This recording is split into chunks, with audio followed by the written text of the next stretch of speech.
After being together for one full week, we were only 4 at the end. 10 பேரோட start ஆன இந்த right finally 4 பேரோட முடிஞ்சுது. Rest of the people Chennai போகிறதுனால they left the hotel one day earlier then us. நான், Vicky, Raja bro, John bro, நான் 4 பேர் மட்டும்தான் ஒரு நாள் கொடைக்கானலில் ரெஸ்ட் பண்ணிட்டு போகிறதா plan. But unfortunately Kodaikanal had different plans for us. அது என்ன ஆச்சு அப்படின்றது you will get to know in this video. And this is the final episode of this monsoon series, the final leg.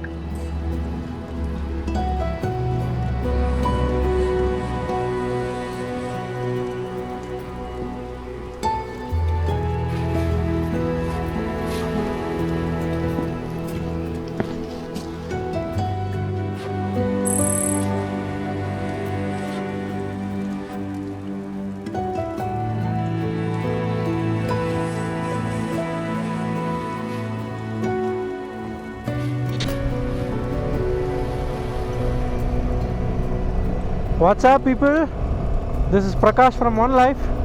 Welcome back to another video. So இன்னைக்கு வந்து day 6, we are officially ending our trip. இப்போ நம்ம கொடைக்கானலில் இருக்கோம். கொடைக்கானலில் இருந்து towards இப்போது தென்காசி போயிட்டுருக்கோம். நேற்று ஆக்சுவலாக கொடைக்கானலில் ஸ்டே பண்ணியிருந்தோம். பட் ஆனால் ஒரு சின்ன சம்பவம் ஆயிடுச்சு. அதனால் என்னால் எந்த விளாகுமே நேற்று எடுக்க முடியல. கொடைக்கானல் இங்கே பக்கத்துலலாம் போய் எக்ஸ்ப்ளோர் பண்ணலான்ற ஐடியாவில் இருந்தோம். அது என்னாச்சுன்னா, இங்கே ஹாஸ்டலரில் ஸ்டே பண்ணியிருந்தோம். ஹாஸ்டலரில் வந்து ஒரு ப்ரோ மீட் பண்ணோம். அவரும் ஒரு பைக்கரு, ட்ரைம் வச்சுருந்தார். மீட் பண்ணி நேற்று காலையில் நல்லா பேசிவிட்டு அவர் பூம்பாறை போகிறோம் ப்ரோ அப்படின்னாரு. சரி ஓகேன்ட்டு அவர் பூம்பாறை போயிட்டார். அப்புறம் நாங்கள் ரூமில் இருந்தோம். சரி நம்ம 10 பேர் வந்தோமா அந்த ட்ரிப்பு. அதில் ஒரு 5-6 பேர்கிட்ட நேற்றே கிளம்பிட்டாங்க. நாங்கள் 4 பேர் மட்டும்தான் இருந்தோம். நான், Vicky, Raja bro, John bro, நாங்கள் 4 பேர் மட்டும்தான் ரூமில் இருந்தோம். அப்போது அவர் காலையில் பேசிவிட்டு நம்பர்லாம் ஷேர் பண்ணிக்கிட்டாரு. கரெக்டாக மத்தியானம் போல் நாங்கள் வெயில் அடிச்சுட்டே இருந்தது. சரி வெயில் முடிஞ்சதுக்கப்புறமா நம்ம எங்கேயா எக்ஸ்ப்ளோர் பண்ண போகலான்ற ஒரு பிளானில் இருந்தோம். கரெக்டாக மத்தியானம் ஒரு கால் வருது. இந்த மாதிரி ஆக்சிடெண்ட் ஆகிடுச்சு ப்ரோ, இந்த மாதிரி எனக்கு கொஞ்சம் வரீங்களா எமர்ஜென்சின்னாரு. அப்போ நாங்கள் இங்கேருந்து அறக்க ஓடி அங்கே போய் பார்த்தா ஒரு லாரி வந்து இறக்கத்துலேருந்து வந்தவர், இப்போ இதான் இந்த ஏற்றம் தான் இருக்குன்னா இங்கேருந்து வந்து ஆப்போசிட்டில் வந்த இவரை வந்து இடிச்சிட்டாங்க. பிளைண்ட் ஸ்பாட் அது. அவர் என்ன பண்ணிட்டாரு, இந்த குழி மாதிரி ஒரு இடத்துல இந்த புதருக்குள்ளே போய் விழுந்துட்டார். இங்கே இல்லை, வேறு இடத்துல. அவரோட வண்டி பார்த்திங்கன்னா பயங்கர damage. Fork bend, handle bar bend, mirror bend, tank bend, one side of the bike வந்து கம்ப்ளீட்லி பெண்ட்டு. அப்போ கியர் லிவர்லாம் வேறு உடஞ்சிருச்சு. அப்போ அந்த பைக்கை வந்து மூவும் பண்ண முடியாது. இப்போ இங்கேருந்து நியர்பை ஷோரூம் வந்து மதுரை தான். ஆல்மோஸ்ட்டு 100+ கிலோமீட்டர்ஸ் எல்லாம் அந்த வண்டியை ஓட்ட முடியாது. 2-3 கிலோமீட்டர் ஓட்ட முடியாது. அதை 3rd கியரில் ஸ்டக் ஆகிடுச்சு. கியர் லிவர் வந்து உடஞ்சிருச்சு. அதுக்கப்புறம் அவங்கக்கிட்ட நெஸ்டேடெலாம் கேட்டோம். அவங்க எதுவும் பண்ணலை. அதுக்கப்புறம் போலீஸ் ஸ்டேஷன் போனோம். போலீஸ் ஸ்டேஷன் போயிட்டு கம்ப்ளைண்ட் ஒன்று ஃபைல் பண்ணிவிட்டு இன்சூரன்ஸ் நம்ம க்ளைம் பண்ணோம்ல. ஏன்னா ₹1-2 பரவாயில்ல, கிட்டத்தட்ட 40-45,000 ஆகும் அந்த வண்டியை ரெடி பண்ணுறதுக்கு. போலீஸ் ஸ்டேஷன் போயிட்டு ஒரு 3-4 மணிக்கு போலீஸ் ஸ்டேஷன் போயிருக்கோம். அங்கே வெயிட் பண்ணுறோம் கிட்டத்தட்ட 9 மணி வரைக்கும். ஏன்னா அவர் தனியாக இருக்கார் பாவம். லோக்கல்ஸ்லாம் அந்த ஆப்போசிட்டில் லாரி இடித்தவர் கூட வந்து சேர்ந்துட்டாங்க. ஸோ இவர் தனியாகவும் விட்டுட்டு போக முடியல. நம்ம அப்போ போலீஸ் ஸ்டேஷன்லேயே அவர் கூடயே நின்றுட்டு அங்கே சிஎஸ்ஆர் காப்பி வாங்க ட்ரை பண்ணோம். பட் ஆனால் நேற்று அவங்க வேறு ஏதோ ஒரு இதில் இருந்தாங்க. அதனால் இன்றைக்கி காலையில் வர சொன்னாங்க. இப்போ விக்கி வந்து அவரை கொண்டு போய் கொடைக்கானல் லேக்கில் விட போயிருக்கான். மீன்வைல் அந்த லாரி இடித்தாங்கல்ல, அவங்க வந்து மேலேருந்து கீழே, அதாவது மதுரை ட்ரைம் ஷோரூமுக்கு வந்து இவரோட பைக்கை வந்து பிக்கப் ட்ரக்கில் வந்து கூட்டிகிட்டு போய் அங்கே ட்ராப் பண்ணுறாங்க. அவங்க சைட்லேருந்து பண்ணுற காம்பன்சேஷன் அதுதான். மற்றது எல்லாமே இன்சூரன்ஸு மியூச்சுவல் தானே, அதனால் சிஎஸ்ஆர் காப்பி வாங்கிட்டால் இன்சூரன்ஸ் க்ளைம் பண்ணிக்கலாம். ஸோ இப்போ வந்து விக்கி அவரை போய் ட்ராப் பண்ண போயிருக்கான். அவனோட பேக் என் பேக் என்னோடய பைக்கில் இருக்குது. ரெண்டு பேக்கையும் சேர்த்து கட்டியிருக்கேன். அவரை போய் அங்கே ட்ராப் பண்ணிவிட்டு நம்ம லேக்லேருந்து டுவர்ட்ஸ் நம்ம தென்காசி போகிறோம். இந்த நேற்று ஃபுல்லாகவே இந்த இதனால் அழிஞ்சதுனால கொடைக்கானல்லாம் ஒன்றும் நாங்கள் சுற்றி பார்க்கல. சுற்றி பார்க்குறோன்ற சென்ஸ் நிறைய தடவை சுற்றி பார்த்துருக்கோம். பட் இருந்தாலும் நம்ம எங்கேயா வெளில போகலாம், கொஞ்சம் இந்த ஃபுட் ஸ்பாட்ஸ்லாம் பார்த்து வச்சுருந்தோம். பேஸ்ட்ரி கார்னரு, அந்த டெய்லி பிரெட்னு ஒன்று ஃபேமஸான ஒன்று இருக்குமே அது, அதுக்கப்புறம் அந்த சமோசாலேயே சிக்கன் லெக்கு வச்சு கொடுப்பாங்களே, அதெல்லாம் எக்ஸ்ப்ளோர் பண்ணலாம் அப்படின்னு. பட் அன்ஃபார்ச்சுனேட்லி எதுவுமே பண்ண முடியல. பாவம் அவர் சொல்லிட்டு இருந்தார், இந்த மாதிரி ஃபஸ்ட் டைம் ஒரு பைக்கு நான் தான் வாங்குகிறேன், ஒரு நல்ல பைக்கு ஃபேமிலியில் அப்படிலாம் சொல்லிட்டு இருந்தார். கரெக்டாக அப்படி ஆயிடுச்சு. So this is what happened yesterday. So இப்போது இன்றைக்கான அஜெண்டா என்னென்னா, நம்ம கொடைக்கானலில் போயிட்டு அவரை ட்ராப் பண்ணிட்டு கொடைக்கானலில் ஒரு காஃபி ஆர் சம்திங் குடிச்சிட்டு அங்கேருந்து ரைடை கண்டினியூ பண்ணுறோம். நமக்கு 6 hours காட்டுது. எனக்கு தெரிஞ்சு நாங்கள் கொஞ்சம் சீக்கிரம் ஒரு மணிக்குள்ளே ரீச் பண்ண ட்ரை பண்ணுவோம்னு நினைக்கிறேன். பார்ப்போம் என்ன கதைன்னு. விக்கி வந்துட்டான் அவரை விட்டுட்டு. அவ்வளோதான், போக வேண்டியதான். அடுத்து கொடைக்கானலில் ஆஸ் ஆஃப் எஸ்டர்டே ரொம்ப கூட்டம்லாம் இல்லை, ஓரளவுக்கு நார்மலாக தான் இருந்தது. ஒன்றும் லீவ் டைம்லாம் ஒன்றும் இல்லைல்ல.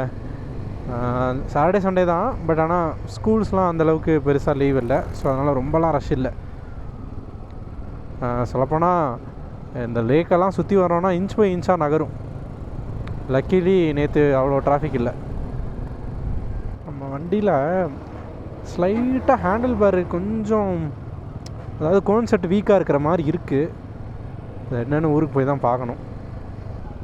சில்வர் ஃபால்ஸ் வந்துவிட்டோம். பெருசாக ஒன்றும் தண்ணியே இல்லை. நான் ரொம்ப வருஷம் கழித்து சில்வர் ஃபால்ஸில் இவ்வளோ கம்மியாக தண்ணி பார்க்குறேன். ஏதோ எவ்வளோ கம்மியாக இருக்குது பாருங்கள். ஒன்றுமே இல்லை, நல்லா சில்லுன்னு இருக்குது. அட் த சேம் டைம் கீழே இறங்கினோடனே ஒரு அடி அடிச்சிருவான்னு நினைக்கிறேன் வெயில். But okay, we have no other option. சீக்கிரமாக தான் கிளம்புனோம். பட் ஆனால் அவரை போய் ட்ராப் பண்ணோன்னாங்க. ஸோ அவரை போய் ஃபஸ்ட்டு ட்ராப் பண்ணிட்டு அதுக்கப்புறம் லக்கேஜ்லாம் பேக் பண்ணி வர்றதுக்கு லேட் ஆகிடுச்சு.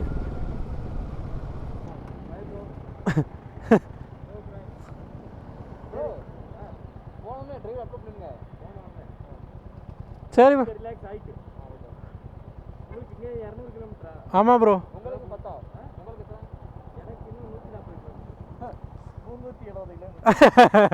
சின்ன பசங்களா? ஆனால் அவருக்கு ரொம்ப நேரம் ஆகும். சரி ப்ரோ, பார்க்கலாம். பாய்.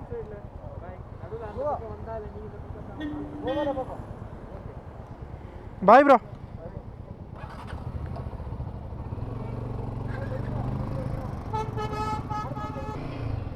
So Rajaburo is officially taking a left from here. அவர் இந்த லெஃப்ட்டு பழனி போயிடுவார். அவர் பழனி இல்லை, திருப்பூர் போகிறாரு. ஸோ இது வழியாக அவர் இறங்கினார்னா அவருக்கு பக்கம். நம்ம வந்து ஸ்ட்ரைட்டாக போகணும்.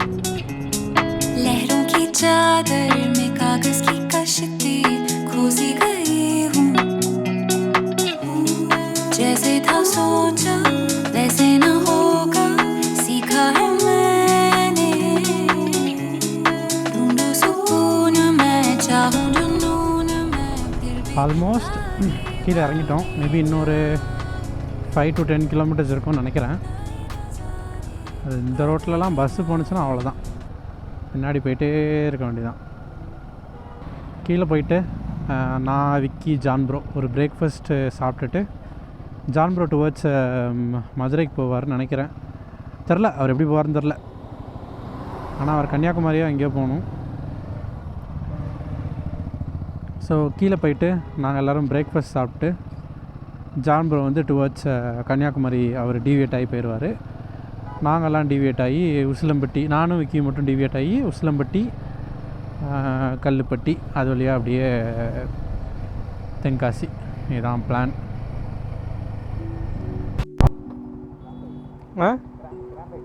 கிராம்ப் ஆயிட்டா?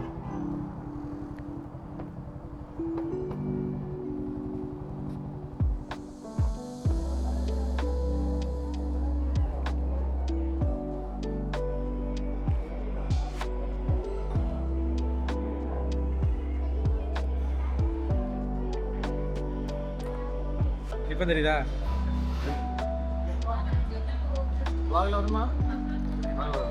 ஸ்னிப்பெட் மாதிரி வரும்.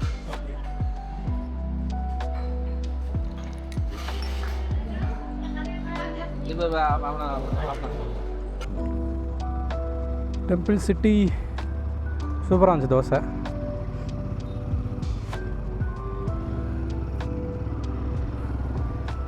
நின்னோன்னா வேத்துருக்கு.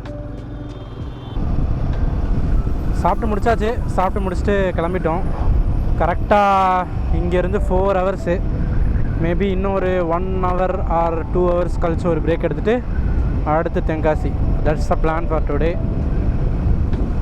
ஜான் ப்ரோ வந்து இங்கேயே கட் ஆயிடுவார். ஏன்னா அவர் ஹைவே பிடிச்சி அப்படியே போயிடுவார். ஸோ நானும் விக்கியும் மட்டும்தான்.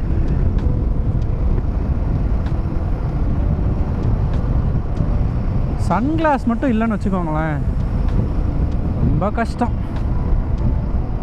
நல்ல வேலை நான் வந்து சன்கிளாஸ் வாங்கினேன் ரீசெண்டாக தான். அதுக்கு முன்னாடி யூஸ் பண்ணிகிட்டு இருந்தேன், ஆனால் அது ரொம்ப நல்ல குவாலிட்டி இல்லை. இது லென்ஸ்கார்ட்டில் போய் வாங்கினேன், வேறு லெவல் உண்மையிலே.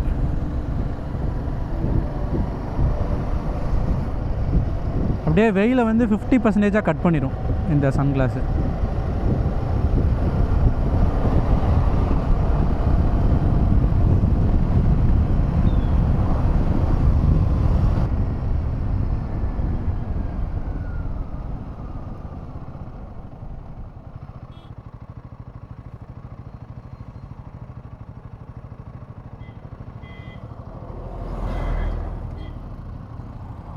அவ்வளோதான், ஜான் ப்ரோ கட் ஆகிட்டார். மனுஷன் போனோம், இன்னும் 300 கிலோமீட்டர் போனோம். அவர் அதர் எண்ட் ஆஃப் த இதில் இருக்கார்ல, அவர் ட்ரிவாண்ட்ரம் கிட்டே போனோம். அவர்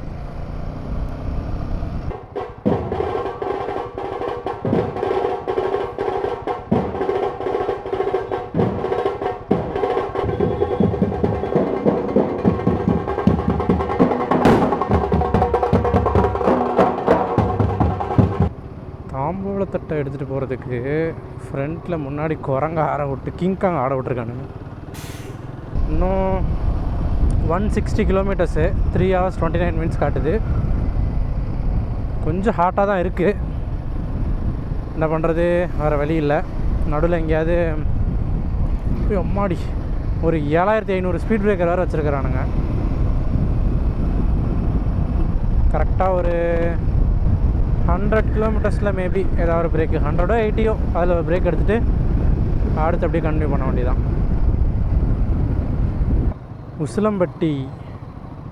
உசிலம்பட்டி வந்துட்டோம்.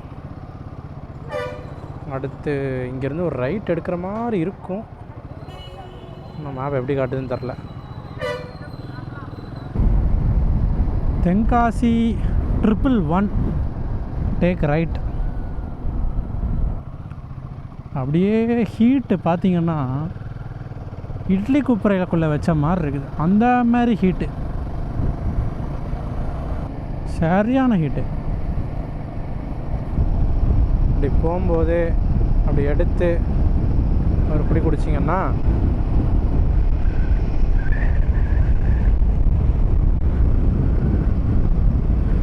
அப்படி குடிச்சிட்டு அப்படி எடுத்து அப்படி ஸ்ட்ராப் பண்ணிக்கலாம்.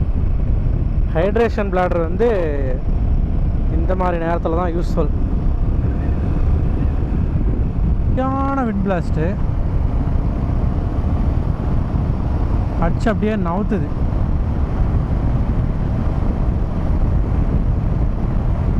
இன்னும் கொஞ்சம் தூரத்தில் அணுகர்கான்னு ஒரு டீ கடை வரும், அங்கே நின்று ஏதாவது கொஞ்சம் இது கூல்ட்ரிங்க்ஸோ ஏதோ குடிச்சிட்டு போக வேண்டியதான்.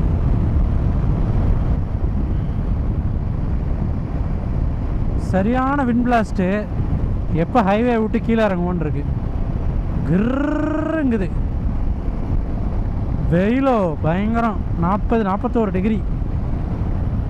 ஏதாவது இளநீ கடை வந்தால் நிப்பாட்டலான்னு பார்த்தா இந்த ஹைவே வந்து ரொம்ப தூரத்துக்கு போட்டானுங்க. ஸ்டார்டிங்லலாம் இவ்வளோ தூரத்துக்கு இருக்காது.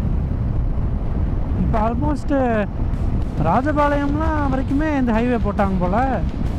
அது பாட்டு போயிட்டே இருக்குது, நானும் போயிட்டே இருக்கேன்.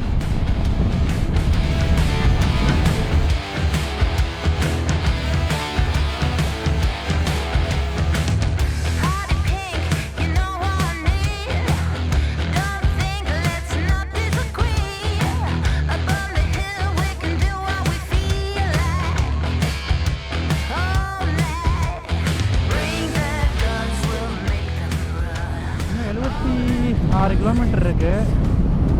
பார்ப்போம். இப்போது 1:45க்கு ரீச் ஆகும்னு காட்டுது. கொஞ்சம் டீஹைட்ரேட்டிங்காக இருக்குது, வேறு ஒன்றும் இல்லை. ஏதாவது எண்ணெய் கிள்ளி குடித்தா அப்படியே போயிடுவோம். ஒரே ஸ்டாப் தான், ஒற்றை அடிச்சிருவோம். புதுசு புதுசாக பாலம் எல்லாமும் இருக்குது. நான் வந்து லாஸ்ட்டாக தென்காசி வந்திருக்கும்போது திருநெல்வேலி போய் திருநெல்வேலியிலேருந்து தென்காசி போயிட்டேன். அதனால் எனக்கு இந்த ரூட்லாம் எவ்வளோ ரோடு இம்ப்ரூவ் பண்ணியிருக்காங்கன்றதே தெரில. இதெல்லாம் கன்ஸ்ட்ரக்ஷனில் இருந்தது, இப்போ போகவே விட்டாங்க போல். ஒரு எல்னி கடை ஒன்று பார்த்தோம். இதுக்கு மேலே வண்டி தாங்காது, டப்பாலாம் வெடிக்குது. எல்னி எவ்வளவு? ஆ, தேங்காவா? இளநீ இல்லையோ? தேங்காய் ப்ரோ. அது இளநீ இல்லையா ப்ரோ? தேங்காய். ஆனால் ஏதாவது ஒரு கடை இருக்கும் இளநீ குடிக்கலான்னு பார்த்தா ஒன்றுமே இல்லை. ஒரு கடை இருந்தது, நிப்பாட்டினா அது வந்து இளநீ இல்லையா, தேங்காய். தவிச்ச வாய்க்கு ஒரு இளநீ தர மாட்டேறீங்களாடா. ஒரு கடை கூட இல்லை லெஃப்ட் சைடில், எல்லாமே ரைட் சைடில் இருக்குது. ஊருக்குள்ளே இருக்குது. ஊருக்குள்ளெல்லாம் நிப்பாட்டினா அவிஞ்சிரும்.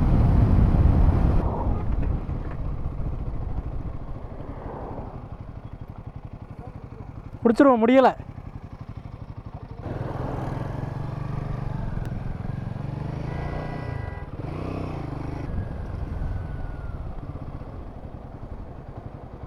வாசுதேவநல்லூர் வந்துட்டேன். இங்கேருந்து வீட்டுக்கு ஒரு 45 kilometre. 40 kilometre.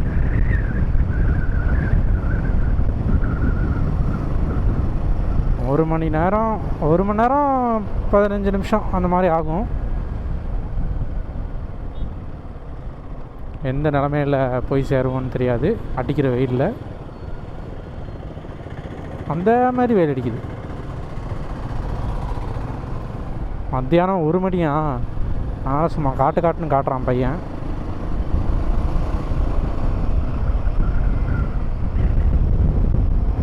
Vicky petrol fill பண்ணான். எனக்கு பெட்ரோல் இன்னும் ஒரு 100 கிலோமீட்டர் ரேஞ்ச் இருக்குது. நம்ம இன்னும் போக வேண்டியது ஒரு 40 கிலோமீட்டர் தான். நம்ம தென்காசி போய் போட்டுக்கலாம். ஆனால் க்ளவுஸு எல்லாம் போட்டோன்னா மறுபடியும் பர்ஸை எடுத்து பே பண்ணி எனக்கு பொறுமை இல்லை, அடிக்கிற வைக்கல. அதனால் நான் ஊரில் போய் போட்டுக்கிறேன்ட்டேன். அவன் பெட்ரோல் போட்டு பின்னாடி வந்துட்டுருக்கான். வந்துட்டான், அந்த பின்னாடி தான் இருக்கான். ஸோ இந்த ட்ரிப்பு வந்து எனக்கு தெரிஞ்சு ஒரு 1000 கிலோமீட்டர்ஸ்குள்ளே தான் இருந்திருக்கும் இந்த ட்ரிப்பு. நான் தென்காசிலேருந்து போகும்போது அரௌண்ட் 12,000 ஓடோமீட்டரில் ஓடி இருந்தது. இப்போது 13,000 ஓடி இருக்குது. நான் இந்த ட்ரிப்பை மட்டும் ரீசெட் பண்ண மறந்துட்டேன். அதாவது ஓவரால் ட்ரிப்பை வந்து ஒரு ட்ரிப் ஏலையும் பெட்ரோல் போட்டு மைலேஜ் செக் பண்ணுறதுக்கு ட்ரிப் பிலையும் யூஸ்வலாக வச்சுருப்பேன். இந்த வாட்டி கொஞ்சம் அதை மறந்துட்டேன். 1000 கிலோமீட்டர்ஸ் தான். ஆனால் கிட்டத்தட்ட 6 நாள் ட்ராவல், 7 நாள். இன்னையோட சேர்த்தா 7ஆவது நாள். மண்டே கிளம்புனோம், இன்றைக்கி வந்து சண்டே. இந்த ட்ரிப்புக்கு வந்து என்னோடய கணக்குப்படி அப்ராக்சிமேட்டாக ஒரு 10,000 ரூபாய் செலவாயிருக்கணும். பெட்ரோலுக்கு, ஃபுட்டுக்கு, ஸ்டேக்கு, அப்புறம் வீட்டுக்கு கொஞ்சம் திங்ஸ் வாங்கினதுக்கு எல்லாம் சேர்த்து மேக்ஸ் டு மேக்ஸ் ஒரு 10,000 to 12,000 ரூபாய். எவ்வளோன்னு எக்ஸாக்டாக தெரில. வீட்டுக்கு போய் கணக்கு பார்த்தா தான் எனக்கே தெரியும். 10,000 ரூபான்னு வச்சுக்கோங்களேன். 10,000 ரூபாயில் 1 வீக் ட்ரிப்புன்றது ஓரளவுக்கு எனக்கு ரீசனபிள் மாதிரி தான் தெரியுது. ஏன்னா நிறைய இடத்துல நாங்கள் ஹாஸ்டலில் தங்கினதுனால செலவு ரொம்ப அதிகமாக ஆகலை, கம்மியாக தான் ஆச்சு. இந்த ஒன்று ரெண்டு இடங்களில் சாப்பாடுக்கு மட்டும் கொஞ்சம் காஸ்ட்லி ஆச்சு. ஏன்னா கொஞ்சம் 1-2 ஹோட்டல் கொஞ்சம் பெரிய ஹோட்டல் போனோம். ஸோ அது ஒன்று மட்டும்தான். மற்றபடி செலவு எல்லாமே கொஞ்சம் ஆப்டிமலாக தான் இருந்தது. நான் இனிஷியலாக பிளான் பண்ணது ஒரு 1000 to 1500 கிலோமீட்டர்ஸ் வரும் அப்படின்ற மாதிரி பிளான் பண்ணோம். பட் ஆனால் இப்போ பார்த்தா 1000 கிலோமீட்டருக்குள்ளேயே முடிஞ்சிருச்சு. கரெக்டாக இன்னும் வீட்டுக்கு ஒரு 20-25 கிலோமீட்டர் இருக்கும். ஓடோமீட்டர்லேயும் பார்த்தீங்கன்னா 12,985 கிலோமீட்டர். எக்ஸாக்ட்லி ஒரு 1020 கிலோமீட்டர்ஸ் அவ்வளோதான் அந்த ட்ரிப்பே இருந்திருக்கும்னு நினைக்கிறேன். எங்கெல்லாம் போனோம் அப்படின்னு இந்த எபிசோடு ஆப்வியஸ்லி லாஸ்ட் எபிசோடாக தான் இருக்கும். இதுக்கு முன்னாடி எத்தனை எபிசோடாக இது கன்வெர்ட் ஆகுதுன்றது எனக்கு தெரில. இந்த எபிசோடு தான் ஃபஸ்ட்டு பார்க்குறீங்க அப்படின்னா இதுக்கு முன்னாடி இதே சீரீஸில் நிறையா வீடியோஸ் இருக்கும், அதுவும் போய் பார்த்துட்டு வந்துடுங்க. மான்சூன் ட்ரிப்புன்னு கிளம்புனது மான்சூனாக இல்லை, ஏதோ ஒரு சில்லுன்னு இருந்தது. ஈவினிங்க்கு மேலே சில்லுன்னு இருந்தது. ஆனால் மத்தியான டைம்லலாம் கிட்டத்தட்ட வெயில் வந்து சுள்ளுன்னு அடிக்குது. அந்த மாதிரி ஒரு இதுதான் இருந்தது. இந்த வருஷம் ஆசியனும் பெருசாக எங்கேயுமே மழை கிடையாது எல்னினோனால. ஸோ கம்பேரிட்டிவ்லி மழையே இல்லை. மேலே வந்து டேம்லலாம் பார்த்திங்கன்னா தண்ணியே இல்லை ஒரு டேம்லேயும். மூணார் டேமாக இருக்கட்டும், அதுக்கப்புறம் இந்த வைகை டேம்லலாம் வந்து நடுவில் இளநீ குடிக்கும்போது அக்கா சொன்னாங்க, நான் சின்ன பிள்ளையிலேருந்து தண்ணி இல்லாமல் இருந்தது இல்லை தம்பி, இப்போ வந்து சுத்தமாக தண்ணியே இல்லை இந்த வருஷம், அவ்வளோ வறட்சி அப்படின்ற மாதிரி சொல்லிட்டு இருந்தாங்க. அதுக்கேற்ற மாதிரி தான் கொடைக்கானலில் பார்த்திங்கன்னா வாட்டர் ஷார்ட்டேஜு. ஹாஸ்டல்லாம் தண்ணியே வரமாட்டேங்குது. ஏதோ கப்பில் கோரி ஊற்றுற மாதிரி ப்ரெஷர் வச்சுருக்குறானுங்க. ஒரு இதுலேயும் ப்ரெஷரே இல்லை, வாட்டர் ப்ரெஷர். கொஞ்சம் தண்ணிலாம் கொஞ்சம் தட்டுப்பாடாக தான் இருக்குது. ஹோப்ஃபுல்லி இந்த வருஷத்தில் இதுக்கப்புறமாவது ஏதாவது ஒரு மாதம் கொஞ்சம் மழை வந்துச்சுன்னா அந்த சைட்லாம் கொஞ்சம் பெட்டராக இருக்கும். அந்த தேனி அந்த ரீஜன்லலாம் பயங்கர வறட்சி. அந்த மழைலாம் வந்து ட்ரையாக இருக்குது, மழை இல்லாமல். செடிலாம் வளர்ந்து ஓரளவுக்கு போகிற வழியெலாம் கொஞ்சம் க்ரீனாக இருக்கும். இந்த வாட்டி கிட்டத்தட்ட சம்மரில் எப்படி இருக்கும் அந்த மாதிரி இருக்குது. என்ன பண்ணுறது? இதுக்கப்புறம் நெக்ஸ்ட்டு ஃபியூ மந்த்ஸுக்கு மழை வாய்ப்பே இல்லை. மேபி ஏதாவது ஷார்ட் ரைடு போனால் உண்டு. இந்த வெயிலெலாம் ஒரு பக்கமும் நம்மளால் போக முடியாது, வர முடியாது. இதுக்கப்புறம் வின்டர் ரைடு தான். இன்பிட்வீன் நம்ம ஏதாவது ஷார்ட் ரைடாக போனால் உண்டு. கடையநல்லூர் வந்தாச்சு. கடையநல்லூர்லேருந்து தென்காசி ஒரு 15 கிலோமீட்டரு. இங்கேருந்து ஒரு 1/4 மணி நேரம் சம்திங் மேபி ஆகும்னு நினைக்கிறேன். என்னோடய கால் வேறு கொஞ்சம் வலிக்குது. பெட்டில் வந்து தூங்கும்போது தெரியாமல் இடிச்சிட்டேன். நம்ம கொஞ்சம் உருண்டு பிறண்டு படுக்கிற ஆளா, கம்பியில் ஒற்ற அடி காலில் லைட்டாக அது ஒரு மைல்டு பெயின் இருக்குது. ஒரு வழியாக தென்காசி வந்து சேர்ந்துட்டோம். அப்படியே லாஸ்ட் ஒரு 10-15 கிலோமீட்டர்ஸ் பொறுமையாகவே வந்துட்டோம். அவ்வளோ பொறுமையாக வந்தோம். என்ன ஒருத்தன் கொல்ல பார்த்தான், ஆனால் ரெக்கார்ட் பண்ணல நான். லெஃப்டில் இருந்து இங்கேருந்து இப்படி கிராஸ் பண்ணுறான். இப்படி கிராஸ் பண்ணும்போது அந்த சைடு பார்த்துட்டு வரான் பைத்தியக்காரன். ஒன் வே ரோடு, இந்த சைடு பார்க்கணுமா அந்த சைடு பார்க்கணுமா, அந்த சைடு பார்த்துட்டு பாதி தூரம் கிராஸ் பண்ணிட்டான். இவனுங்களை வச்சுக்கிட்டு ஒரு காதில் ஃபோன் வேறு பேசிக்கிறான். Okay, that's it for the video. Whole series பார்த்துருந்தீங்கன்னா டூ லெட் மீ நோ. ஏதாச்சும் டவுட்ஸ் இருந்துச்சுன்னா வேறு ஏதாவது ஃபீட்பேக் இருந்துச்சுன்னா please let me know in the comments. I would love to know. So until next time, this is Prakash signing off from One Life. See you. But I know, oh, the ordinary Monday turning back to blue. Long for what's to come. Keep forgetting how to make it known before it's already gone. Full of post-its in the ceiling of things I like to follow through, but I hold on. A visionary sunlight shows an empty room. Long for what's to come. Keep forgetting how to make